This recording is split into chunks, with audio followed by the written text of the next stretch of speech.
চলে এসেছি বন্ধুরা, সকাল সকাল আলু কুচি করে দিচ্ছে দাদা। চিকেন লেগ নিয়ে এবারে তোমাদের সামনে রোস্ট করে দেখাবে সেটা।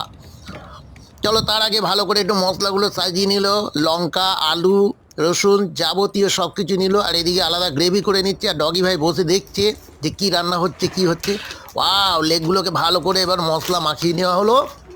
এবারে একটা একটা করে সাজিয়ে নেওয়া হচ্ছে, আর এই লেগগুলো আগুনে ঝলসে নেওয়া হবে। ঝলসানোর পর বন্ধুরা তোমরা দেখবে এটাকে কি সুন্দর লাগে দেখতে, আর খেতে লাগবে তার থেকেও ভালো।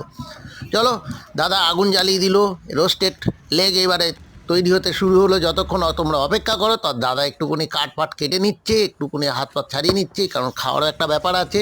আর এইদিকে দাও দাও করে আগুন জ্বলে উঠছে।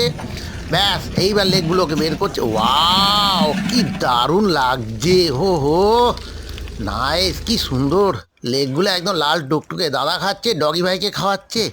বাহ,